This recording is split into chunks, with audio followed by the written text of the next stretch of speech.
I usually leave around 7:30-ish, yeah.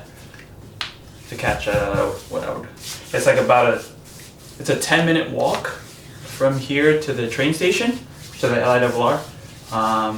And the train that I take is a 7:44 train.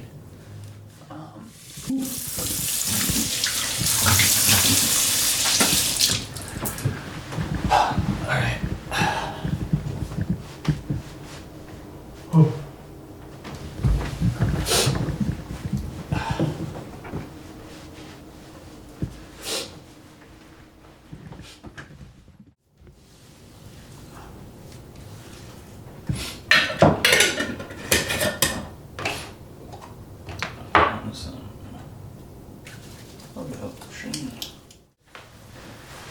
I just started taking it when I had to start going to the city for the league, and I'm going to GCA. Oh, half an hour, that's great.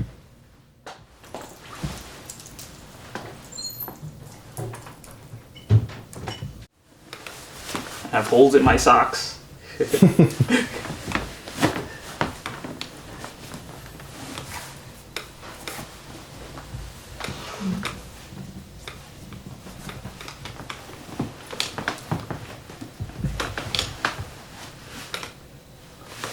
Adds to the character, right?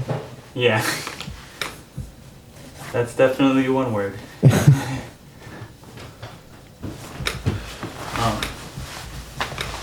What was the next thing? This one? Oh, that strawberry is a painting that my partner did. There was this kid who was licking the pole on the train, and they were licking it for long enough for me to try to for me to draw them while they were doing it. So it was very strange. Maybe I should have said something to their parent who was like on their phone. But this avocado plant is 3 years old. I had a weird policy where every time I ate an avocado, I'd have to try to sprout the seed. So, but yeah, only 1.5 out of like, I don't know, probably over 50 that I tried have actually survived. That's it. Don't worry about that. Every morning I have a banana. Jordan, do you want a banana? No. Okay. Thank you. Love you. Bye. Love you, bye.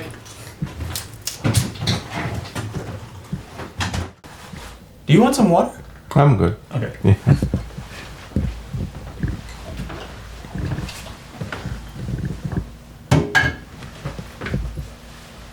Alright, that's usually it.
Put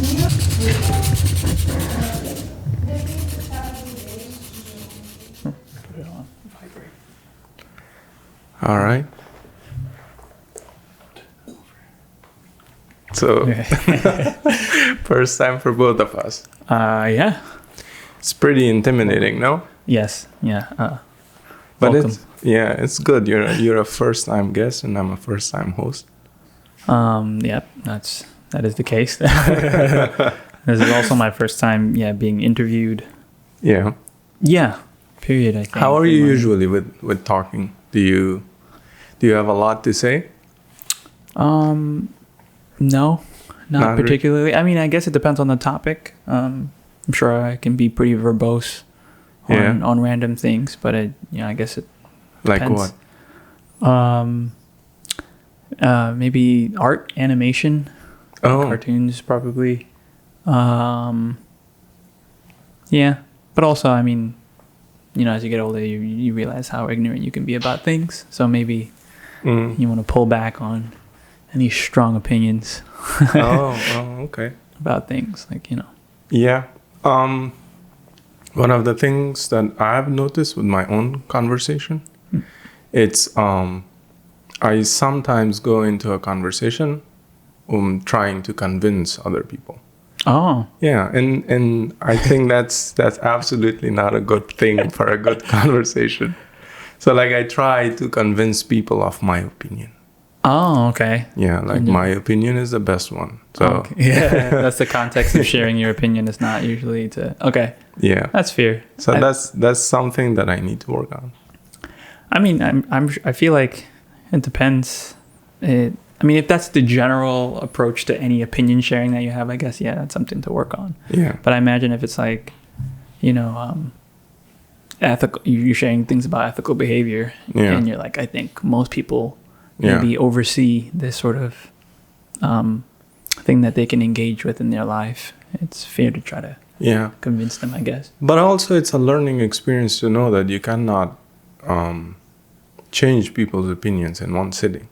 That's something that you have to learn. That problem I have, I think I feel I can change people in one sitting. That's not a good one.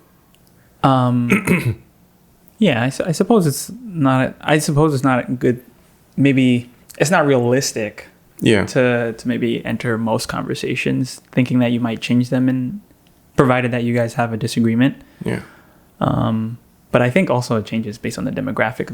I imagine somebody who's 16, you're talking to them, you can definitely leave an impact onto them, versus if you're speaking to someone who's 37, and you guys are having a conversation about some foundational basis of existing and how people should interact in society or jobs or something like that. They probably have so much of their beliefs set in such a way that you can't shake their foundations, or but I imagine a good conversation can percolate with other things that might have been pointing towards something that you might want to shift in your belief system, maybe. Yeah. And also, you said with the younger, if I looked at myself, younger self, 16, I think it also depends on who you're talking to. How do you regard that person? Right. Yeah. If you really think that person knows something, then you start listening. Yeah. Otherwise, talk to my mom. How I don't think I ever listened to her. like less and less as you got older, or do you feel like you listened to her So, for different reasons. When I was younger, I wouldn't listen for a different reason. And now, for a totally different reason. So that poor woman, she never had a listener in me. How was your relation with your parents? I think my relationship to my parents is pretty good. I imagine, I think I listened to my parents a lot. I mean, they probably, I got into trouble here and there, but nothing outrageous. Yeah. Just talking in class, little boring, basic, unimaginative things you can get in trouble for in class. Yeah. And I don't think, I feel like I listened to my parents a lot, because there'd be little things that my friends would want to do, and I'm like, well, I don't know if my parents would be okay with that. So, and I they didn't want me to leave the block when I was young, so I didn't do that. And anytime I realized as I got older that traveling was so exciting for me, just getting on a train going somewhere, because I listened, the parameters that my parents set, I put them in my brain, and I continued behaving, with those parameters. Yeah. I don't know if they would agree with that, if they would be like, oh yeah, you listen to our parameters. Yeah. I don't think they would probably recognize that maybe so much, but I think I listened to my parents a lot. I actually was thinking about this the other day. I was thinking about the maturity of my parents in different regards. How much I don't really know them because they grew up in Trinidad and I grew up here. And the only thing that I feel confidently that I probably might disregard in advice from my parents is probably any complex ethical approaches to things. Only because, not because I don't think that they consider ethics in their movements in their lives. I just feel in terms of social engagements and things like that, I feel some people can think legal equals okay and good. Yeah. And other people are no, obviously there's a greater variety and an openness around a much more comprehensive version of good and evil. And then there's legality and religion, and I feel my parents kind of really concern themselves with religion and legality for the parameters of how they think about maybe ethics and moral behavior, where I think that is very limited in terms of allowing you to think about how to be a decent and ethical and moral agent in the universe. But other than that, I think I listened to my parents growing up, and I think I'd listen to them pretty much about anything. Yeah. I followed you for a day now. And I kind of have a sense that you work hard. You do work 7 days a week, so that's one factor. But do you work hard? Yeah. I think I work hard. I don't know if I work smart, but I definitely think I work hard. Where do you get that from? I'm fairly certain that a large part of my work ethic comes from insecurity. I think about it sometimes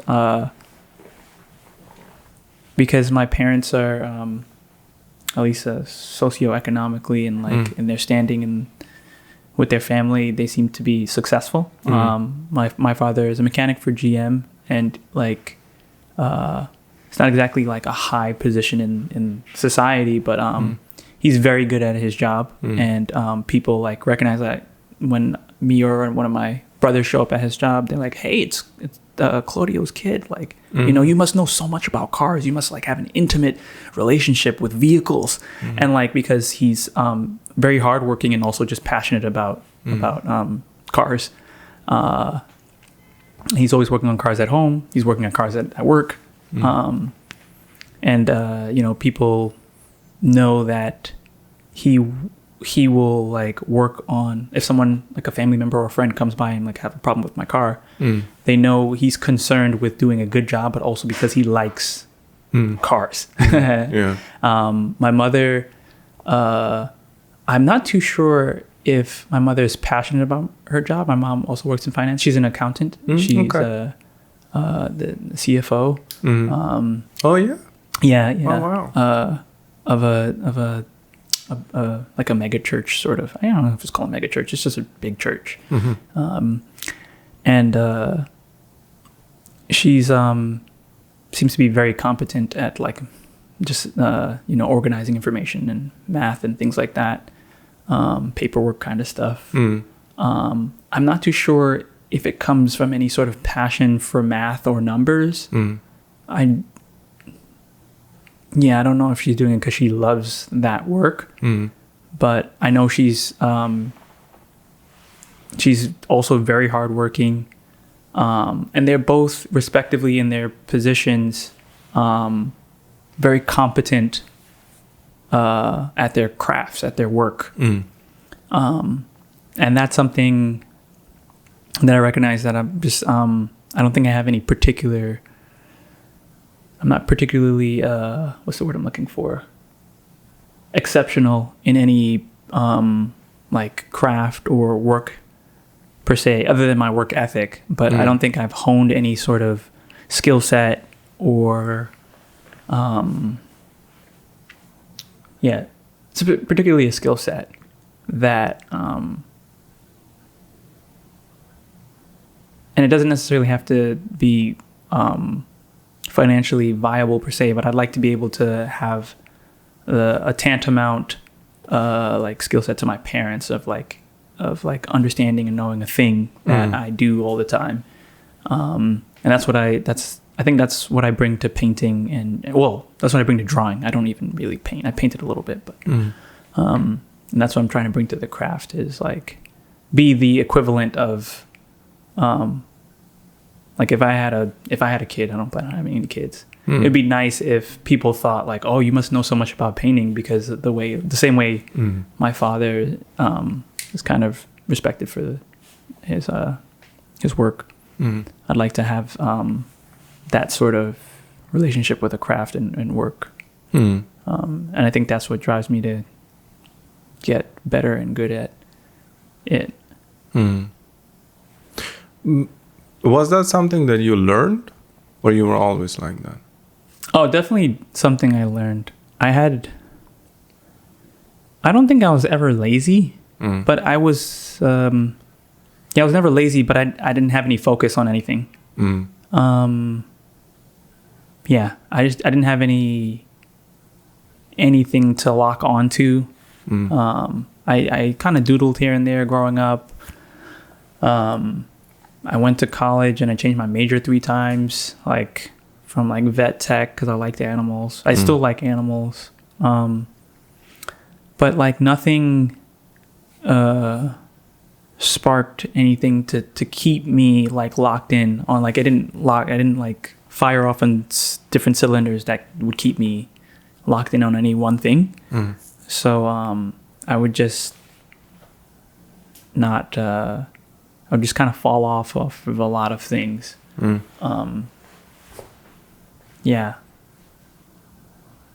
So I think once I realized drawing and painting was something I was interested in, I really locked in. And I really wished I figured that out earlier, because there was like so much energy just wasted, I'm going to get this little job, or I'm going to change my major. Like I didn't have any direction or focus or passion for anything particular. So, and I didn't grow up in the same environment as my parents did, where maybe the world encouraged them to make sure that happened early on. Like you either picked what you were going to do, or you found your passion early and you did it, and you made sure that it was financially viable earlier on in life. Do you also think that our kind of understanding of hard work changes with time as well? Because for me, I think I knew what working hard was, like to work hard, but the intensity of it, I got to learn as I'm growing. So now I know that, so probably like when I was younger, maybe like 3 hours, 4 hours of like nonstop work, I would say, well, I worked hard today. But then once you grow up and then once you actually face real life, you're like, oh no, it's 8 hours. Yeah. And then it gets 10 hours and then 12 hours. And then only then you understand is that people who work hard, who succeed, it's actually like sacrificing some health a little bit. Yeah. And also like pushing that human potential to almost to the edge. Yeah. It's... Yeah, I mean... So I guess, is that what you would say as well? Like, do you think that's a correct observation? At what age you kind of regard hard work differently? Yeah, I imagine that's a little more universal, that like as you get older, the context of hard work changes. And I also think you become, disenfranchised with, or disillusioned with the fairy tale that hard work equates to success per se. Yeah. I think because there are plenty of hardworking people that it needs to be hard work plus a couple of other things. Yeah. You can be working as hard as, like, I don't know, someone else in a different field, but that field has either more social or financial rewards. Yeah. Because, people want either that service or that work, or people just respect that pursuit. But also, yeah, I don't know. And it's also kind of crazy that there are things that people really work hard on, and it requires a lot of work. But for just an observer, you never pay that much attention to it. You never think that this might be actually a lot of work. Yeah, maybe. I guess that depends. I mean, are there things that you started that you were like, oh, this is not going to be too much work, and it turned out to be? Yeah, this thing. This exact thing. Like, the first day I thought, well, it will be just a setup, and you put in the mics, and then you turn on the cameras, and that's it. But with all these cables and all these memory cards and everything, it takes me 2 hours to set this thing up. That's 2 hours just to set up? Just to set up. And then and then packing these things away, and then making sure that these all tiny little things, you don't misplace them. Otherwise, for the next time, you're in trouble. Yeah. So you cannot show up to a podcast with one mic. Yeah. Or maybe you have the mics, you have the recorder, and you're missing a cable.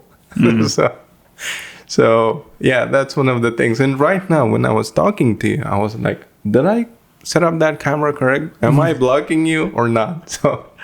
So I guess this is one of those things that I never thought it would be this hard. Yeah. What I have been learning recently is that when you find out you're passionate about like a craft or anything in general, sometimes it requires, you find out that there's these other little parts. Yeah. So like, let's say, you have all these little parts and you're not like a particularly organized person. Yeah. You start to have to implement new behavioral patterns to continue doing that thing that you like doing. If you're somebody who misplaces things all the time, that's going to start hindering, you setting up this thing, and then you might have to start shifting that behavior so that way this passion can continue unimpeded. Yeah. And I was thinking about that with painting and drawing, where I always used to just shoo away anything that didn't have to do with me, just like figuring out how to, like, I don't know, draw a person's body. Yeah. But lately I've been like, at Grand Central Atelier, starting to practice there. There's just this there's the philosophy of approaching studying from nature, and like there's like a lot of reading that they encourage you to do, and these are things that I would have just shooed away before, but there's a lot of things around the mindset that you want to develop and hone, so that way you can become a better craftsman in this scenario. And I realized I was like, oh, I have to change other aspects of my personality to make sure that I'm well suited to continue doing this craft. Because there's just, certain aspects of life you can't continue engaging in if you want to be, I don't know, like a certain type of person, like I need to find like a good example. I kind of had no interest in art history. It didn't seem like it was going to be relevant to me drawing a good drawing per se. But now there's a sensitivity and there's a history to the craft that I'm engaging in. And it would really behoove anybody in any craft that they're doing to like learn the history and why and how this craft is being now taught to you, and the reasons why certain things are being valued or not valued, is worth reading about or investigating. Because there's so many things in our lives that we take for granted that we don't reinvestigate, like why something works or why it doesn't work.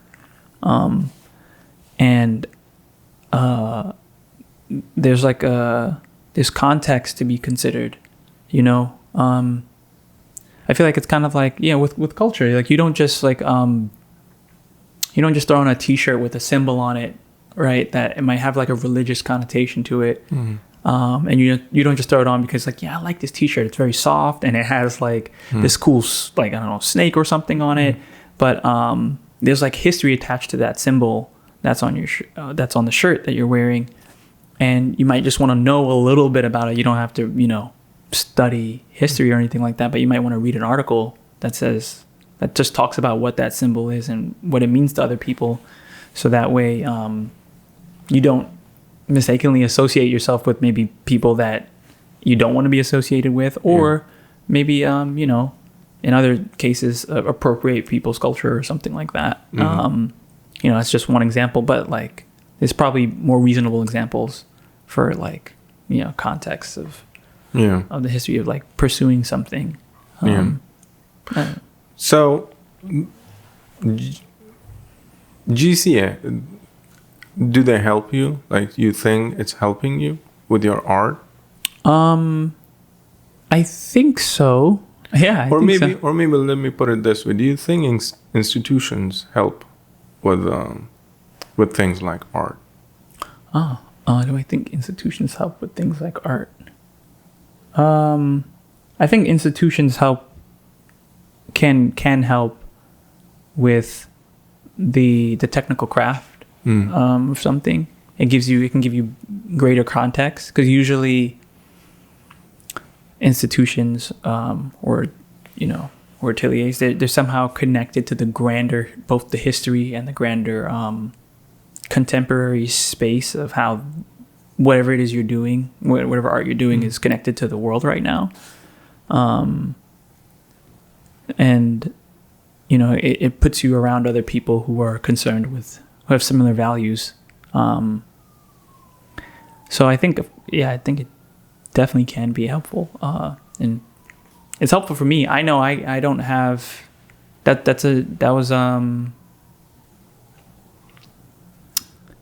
Some people don't have like their own personal work ethic, so they kind of like unintentionally outsource that to the school that they go to, or the the learning space that they go to, and that place provides the structure for you to continue doing the thing that you want to do. Because they have a time they start and a time that they end. You don't get to move that around the way you want to move that around.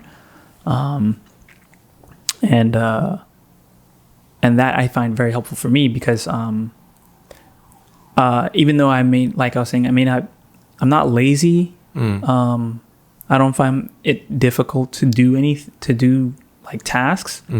However, I find it difficult for me to maintain like a focus or organizing tasks to be done in an efficient way. Or I can procrastinate a bit, like anybody else. But having like the studio, having like the Art Students League before GCA, and having GCA now, a place where you go to and we have a set task to do, and I don't have to now set up my own personal rails to do a thing. So yeah, I find that super helpful for me. I know there's people who, as soon once they leave, they can continue doing the same amount of work and the same level. But I feel like for me, it might be a bit difficult to try to like develop my own work ethic. But yeah, I think it's helpful for that. And also just, it gives you so many resources that, in this day and age, we can access a lot of resources easily online, but it's the curation of that information and the way it is, fed is not the right word, but dispensed to you is important. One thing that I do agree with is being surrounded by like-minded people. That thing has worked a lot for me. And so this one time I was in college, and there was this video game on Facebook. I don't know if you remember, they used to have these games. Yeah. They used to have the farming game. That was super popular. I forgot about that. Yeah. So one of them was the Tetris game. And I would always play this thing. And I started at I don't remember the numbering system, but I started somewhere like 50 and took this all the way to like 300, like whatever the ranking is. And I was pretty confident that this is a very good way to play this, and I thought I'm really good at this. Until this one time, I went to a buddy's room, a Vietnamese kid, and he was playing this game, exact same game. And so to give you a proportion of the scoring, so what I did was like around like maybe 300. And this kid, he was doing like 3,000. Oh.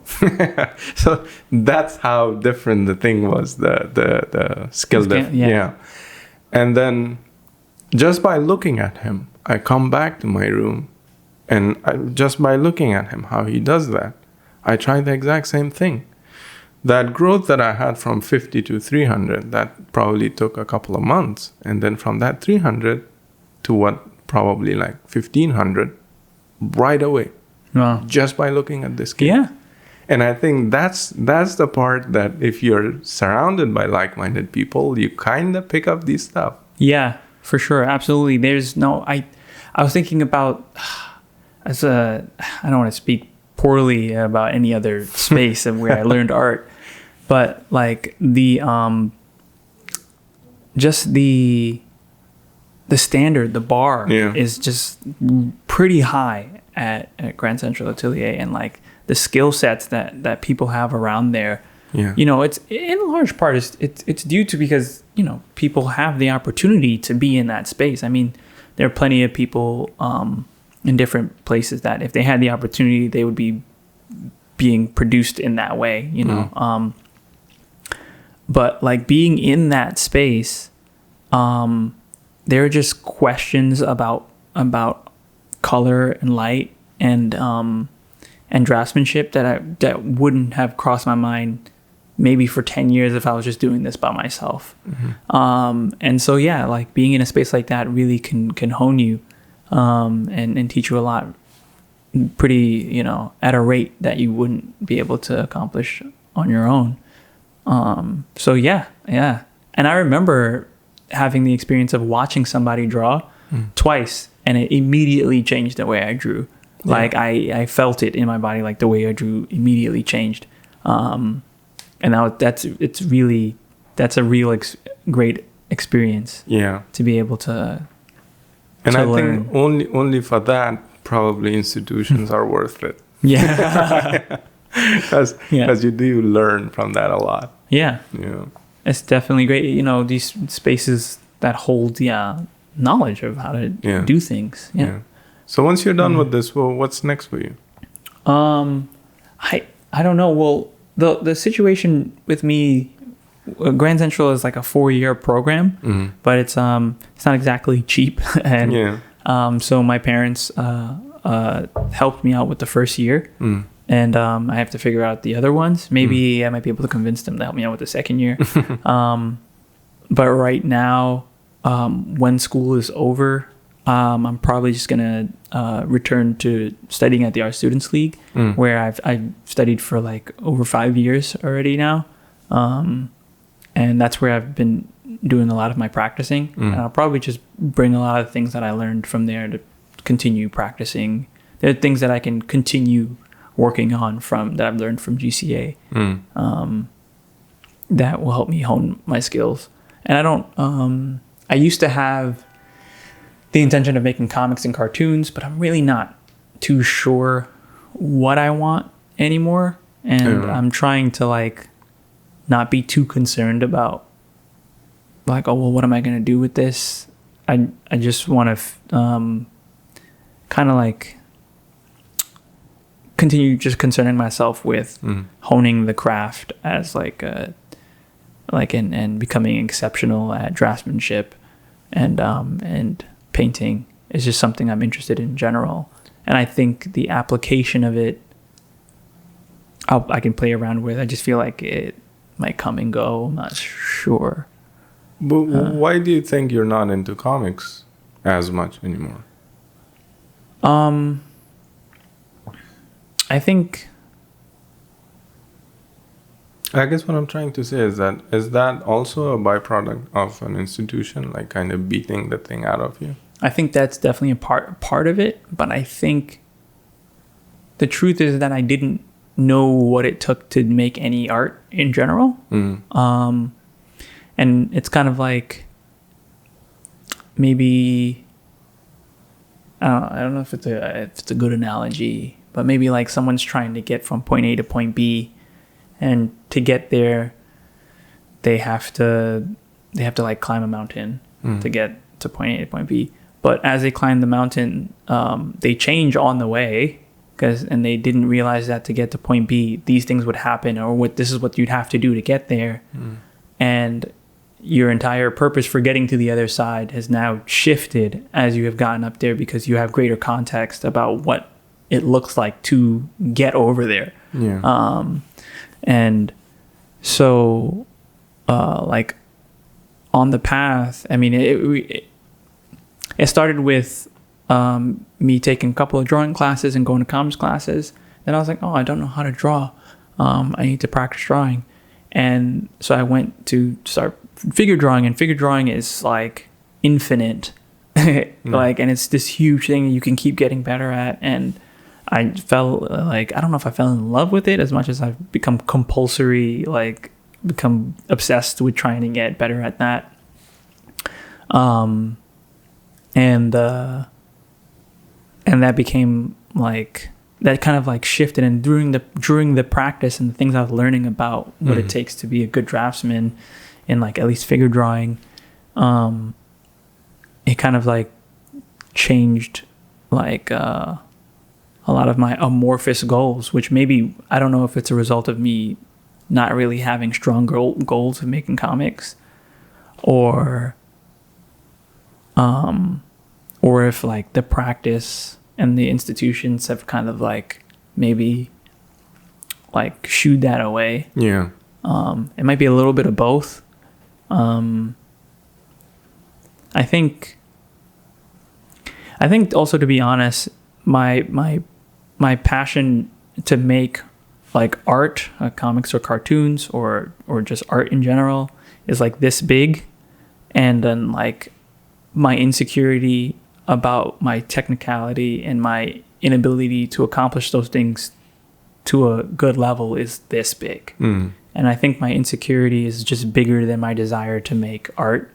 My insecurity about not making good art is bigger than my desire to make art. And I need to find a way to balance that out, because I feel like it's also come from a place of not wanting to be vulnerable. Like if you spend hours every day making artwork, you start putting your value into your self-value into that. So if you decide I'm going to try to make artwork now that I'm going to put out there, and it's bad, you're going to be like, you're going to feel like crap. And I think, I guess I'm also trying to, not intentionally, but maybe playing it safe by being like, I'm only practicing right now. I'm only working in the studio in such a way that's like about honing a craft and not necessarily executing art objects or producing something to present to people. And maybe in that way I'm kind of like trying to protect myself a little bit, maybe. That's what I think. And I think that's part of doing this, like this podcast, is for me an exercise in getting comfortable with something that I'm not perfect. I mean, as I said earlier, is that I have so many flaws in a conversation, but I kind of feel like if I keep doing it and then doing it in front of people and putting it online, there is something to permanence. It's so scary. Mm-hmm. Like when you talk in like a day-to-day conversation, there is something in the back of your head kind of telling you is that nobody's recording this stuff. Okay. So if you mess up, you're going to repeat the sentence again. Yeah. So what? Or if you say something super wrong, it's just wrong for that minute or for that very moment. And then after that, nobody remembers. Yeah. Like, who remembers the entire conversation? But once you put a conversation online, like when it's recorded, there is something to the permanence. Yeah. And I think for me, doing this is an exercise in getting comfortable in something that I'm not probably the best, but I'm putting it out there. Because one of the things that I realized with myself is that I do fall into the trap sometime of just continuously learning something. Because that becomes a comfort zone. Yeah. That becomes a comfort zone. Stay a student. Stay a student for the rest of your life. Like you keep doing it again and again and again, and then the longer you do it, the harder it becomes to break out of that cycle, because that kind of becomes your day-to-day life. Mm-hmm. Yeah. I've been thinking about that too, like, it feels it's a lot more comfortable to just stay a student, because you don't have to execute the thing. You don't have to worry about making anything in perpetuity that can be attached to your personhood or something like that. In the same way, at least it's different if you're making art that you want to show people versus practicing drawing at school. And that's another conflict I've had, because I've been practicing for a while. I was like, maybe it's time to make art, but then I started going to this school, which is like completely restructured what it felt like I knew or know, or it just made me feel incompetent in drawing. So it's like, okay, I have to start over again, and that's like I have to learn. So I'm conflicted between like, am I just doing this to stay in my comfort zone, or has my awareness really become greater? And now I'm just like, I really do have to practice more to get better. And I think it's both. I don't think there's any reason that I shouldn't be able to practice making art while also still working on honing the craft. And they don't have to be mutually exclusive. You can work on both, though it's very difficult to do so when you're at school. At least when you're at Grand Central, because it's like, Monday through Friday, 8 to 5. So finding space for your own work is a little difficult. So it's like you go there at 8 o'clock, and then all the way to 5 o'clock is just constantly drawing in techniques. Yeah, it's figure drawing. Well, they have different like the what's the word I'm looking for? The curriculum starts off with with cast drawing.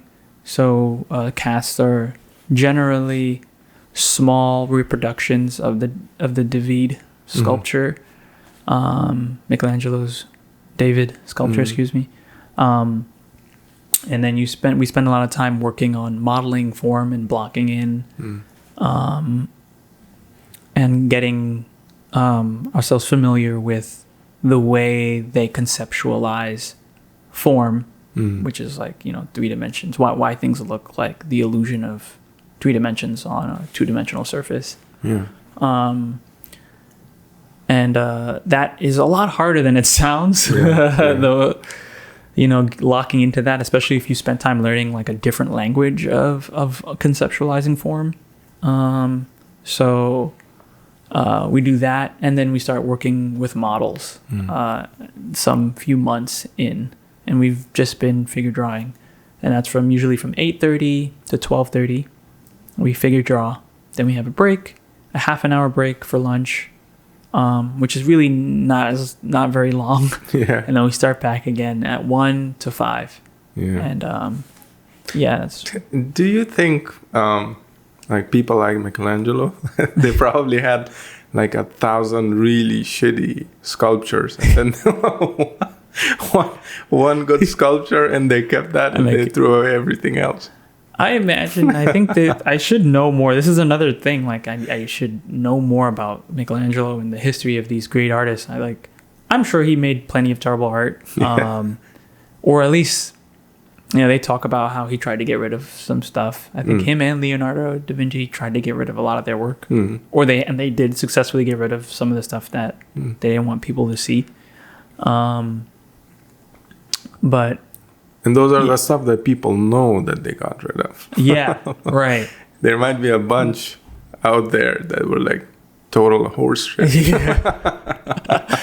Right. And, and it's interesting how we still revere them, because like there's still like things that we know that Leonardo and Michelangelo didn't know about anatomy, but they knew way too much for their time, though. They still knew a lot. I think I remember hearing somebody mention about something about Leonardo da Vinci having like discovered certain aspects of the human body that would have been helpful for medical scientists at the time, but they just didn't, like, I don't know, they just didn't acquire that information.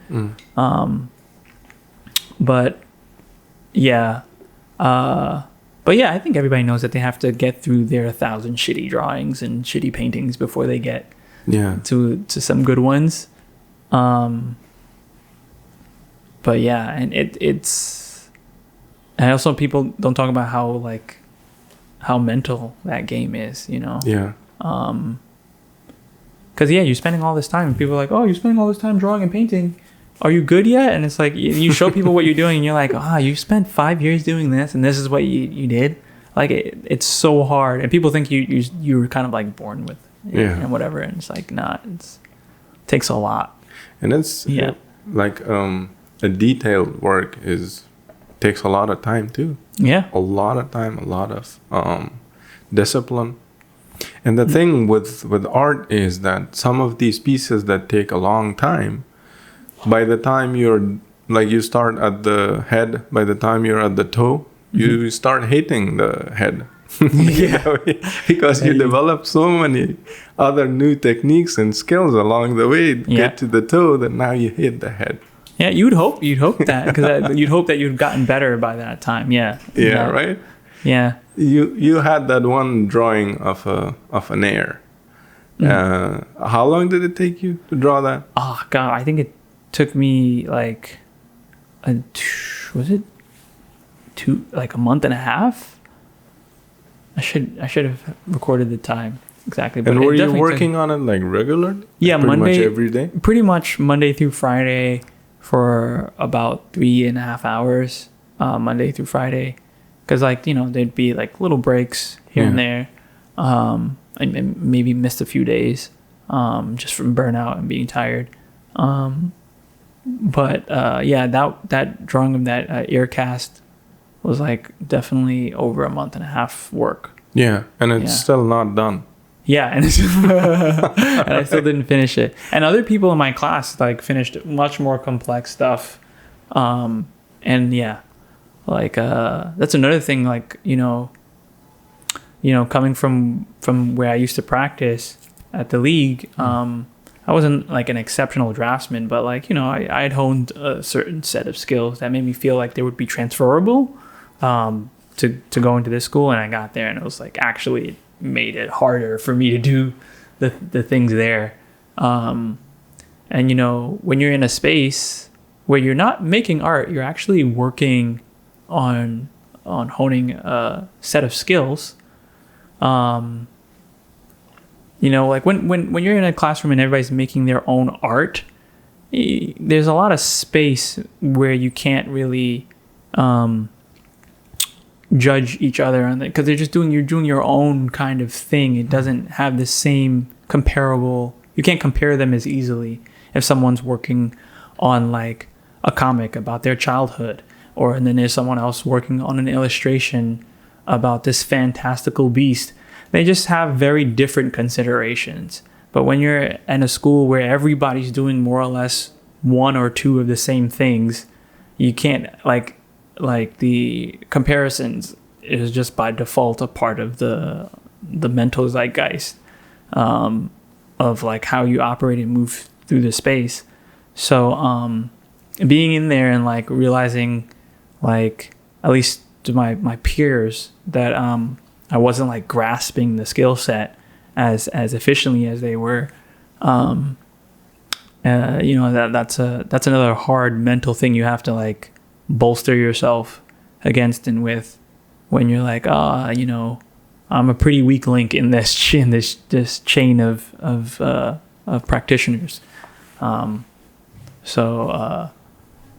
yeah, it takes an extra mental fortification to keep pushing through, to go 5 days a week. Yeah. And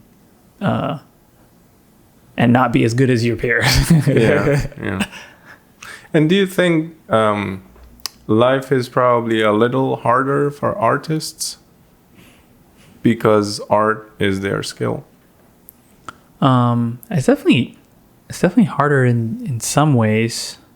I think it's harder because the returns are not, like, boy, I wish I was like this like obsessed and passionate about something that had financial returns. Yeah. Because then and then you can keep doing it. It feeds the rest of your life in such a way that you can keep doing it. It holds up. But like drawing and painting feels like it takes so much. Yeah. Like you have to put your money into it. You have to put your time into it. You have to put your family's money and time into it. And it kind of, it takes, depending on what kind of art, there's all kinds of art in the world. So you don't have to this doesn't necessarily apply to everybody, but, in the particular vein that I'm practicing in, I'd say it's pretty hard. And I also sometimes think that the skill, like from art in general, all of them, is pretty fragile too. Because Kim Jong-gi? Yeah, of course, yeah. I figured. The GOAT. So, in one of his interviews, like they asked him what he was scared of, and he was like, I'm scared of like one day waking up and losing all the skills, and that's why I keep sketching every single day. And then he says that even today, I'm scared of like not sketching for a week and then losing the style that I've developed. Mm-hmm. I don't think you have in a lot of fields you have that thing, because with a lot of other professions, you can go without working for like months. Yeah. You can bullshit in the office. Yeah. You can do remote work and all that shit and still show up whenever you feel like working. But I don't think you can do that with art. You lose a lot of skills. Yeah. You have to keep it sharp. Yeah, there's no one of my instructors said that there's no biological like mechanism or reason for us to be able to make two-dimensional things look like three-dimensional. There's no reason that there's no biological evolutionary reason for you to be able to mentally be able to do that. Yeah. So like that facility is ridiculous. It's like ridiculous for your biological being to be doing. Yeah, that's it true. has like little to no utilitarian value for you to be trying to do that. So yeah, it's like something you have to keep on to try to maintain. That's interesting. What do you think it is? Like, why is art only like unique to human beings? Is it unique to human beings? I think there's degrees of it. Because I mean, like, yeah, you know, like animals decorate things and seem to take pleasure in things that have no immediate value on their safety or their satiation of like food or sexual desires. They seem to take pleasure in things. I think curiosity is an aspect of them being able to experience art in a way. Because sometimes they'll just be interested in something because it has a certain quality, either a sound or a look to it, and then they'll find themselves interested in it. And I don't think they necessarily make things to the same degree. They almost always have a utility. Like when like there's some birds that make the nests, and like some fish that you know make that sand design to attract mates. Though it doesn't seem to have a basic one to like. There's no reason. Oh, sorry. Excuse me. No worries. I'm not too sure I understand. I'm not a biologist or a zoologist, but I know some animals, you know, make pretty things to attract mates, and I don't know if that says to their mate that you're good at making a nest. Does that necessarily mean a pretty nest? Does that necessarily mean anything else about your survival? Your survival abilities? I don't know, but it feels like to the extent we make art, to the extent that we do, I don't know why we do that. Right. I imagine it's definitely compulsory. It feels like everybody has to just kind of have to do it. I think it speaks to the stuff of life that is excluded from like the you know need for clothing, shelter, and food, and safety. It's very interesting. I don't know. And I also think, to your point, that maybe there's some, like everything else that human beings do, there is some compulsion to it, and then we take it to another level just because then money gets in, and then, you know, competitions get in, and then you take it to a whole new level. Yeah. Because I think, like there is no reason for us to have chefs to cook us like all these different types of food, right? You just grab something from the tree and then you're done. Eat it, you're done. But then, like everything else with human beings, we take that compulsion and then bring it to such a level that we forget why we even started it. We refine it. We add so many layers. Complicate it, and we love it. I mean, I'm not too sure why we take things to that level. I don't know. I don't know why I don't know. I feel like growing up I liked cartoons, and I was like, oh, this is so pretty and so fun, and it's bringing me life experiences that otherwise I wouldn't have had. Like watching cartoons made life exciting for me. And I wanted to bring that to other people. But the act of doing, of making those things is a different thing than just wanting, you know, you can love somebody, but the act of maintaining their wellness or making sure that you express their love is a different thing. Like you know what I mean? Yeah. Like the act of actually doing it. Yeah. I don't know. Why do you paint or draw? I don't know. Like, sometimes it's definitely a stress relief mechanism. I think that is part of it too. But then again, and I also don't sell my paintings because there was a time that I thought, oh, I should start selling my paintings, and then the next painting never happened. It took me months, and I never painted.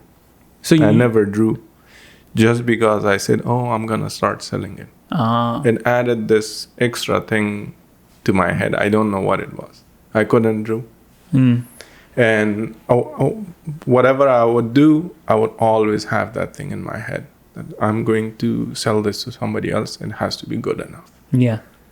So to your point earlier is that insecurity got magnified to a level that I couldn't draw anymore. And then I was like, okay, I'm lucky that I get to do this, and not for sustenance. I'm lucky that I'm doing this, so maybe I shouldn't mix this with yeah. And then it turned out to something much better for me because it is kind of cool to have something that to get good at and then not sell it. Yeah. So just for the heck of it. It reminds me of in college, somebody, oh God, I was so jealous of him. He drew so well. And I was like, are you a fine arts major? He was like, no, you shouldn't make your hobby a job. You shouldn't make something that you like doing into a job. And I didn't know what he was talking about. I was like, God, it doesn't make any sense to me. I don't know what you're talking about. And I get it now. I think something as deep and so clearly mysterious and strange as the desire to sing, dance, draw, clearly has no immediate utilitarian value, but the desire to do that is deep and mysterious, and can come from all kinds of different places, and the desire to do it consistently does not necessarily mean it should be associated with you shouldn't necessarily attach it to job, and like it could be a healthier relationship to that thing if you don't make it a job, or you don't take it to school, or you don't put it in these other contexts, because that could it could damage your relationship to it. With singing, I kind of feel like I do understand why people sing. There's attracting the opposite sex factor in that. I think, for sure. You get popular if you're a good singer. For that sure. does make sense. But I do think about but they're with like art, sirens. But with art, I don't know anyone who said he got laid because he was a painter. So I draw this really nice. Yeah, she's gonna be like, wow. Yeah, that never happened. So that's why the drawing part and the art, that's actually a mystery to me. Yeah. Singing and dancing kind of, they do have this visceral. Yeah. They're closer to the things that attract us to each other about things. Yeah. That's true. Yeah, for sure. Do you have any online presence? Do you have social media, Instagram, something? I do have an Instagram that I stopped being active on. I mean, it's still up. It's still present, but I stopped being active on it for a couple of different reasons. One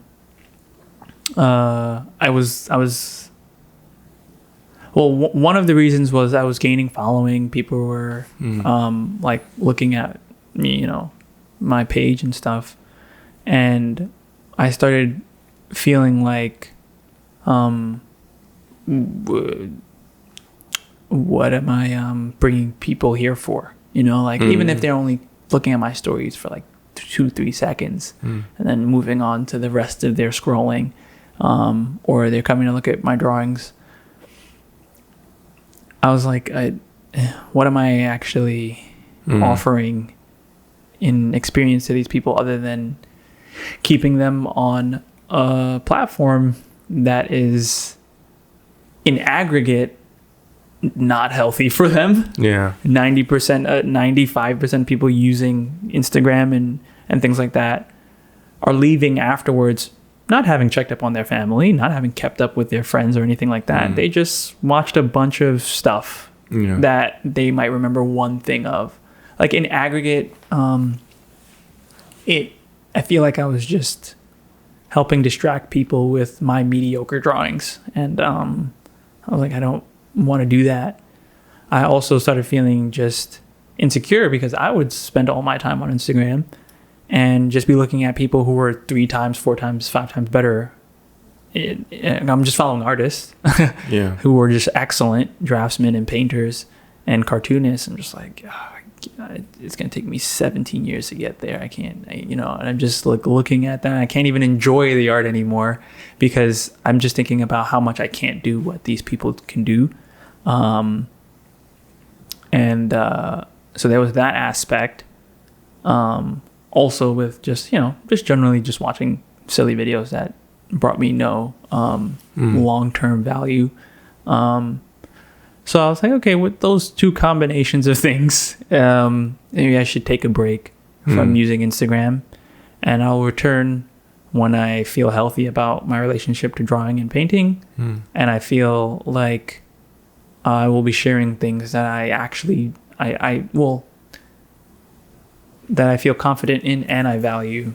And that, I don't have to completely vilify Instagram. I don't think it's like a completely evil organism. But I want to make sure that if I'm on there, my contributions are something that I feel aligned with. And my use of the media, of the social media is something that I leave feeling like, okay, I didn't,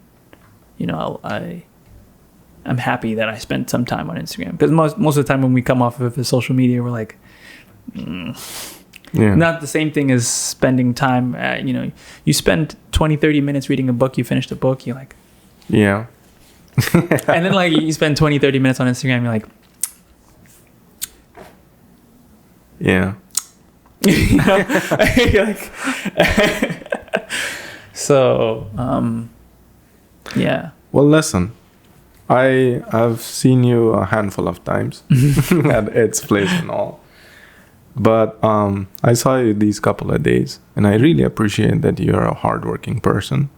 And I also have a sense of like you're generally a very good person. Thank you. I appreciate it. I had that sense. So I hope you get what you're after. Oh, thank you. Yeah. Thank you. I appreciate that. And then I hope I get to talk to you again, and you're a much you're what you wish you're going for. Thanks. So. Yeah, I hope so too. All right. Like, I appreciate you chatting with me about everything. Thank you. All right. Let's end this.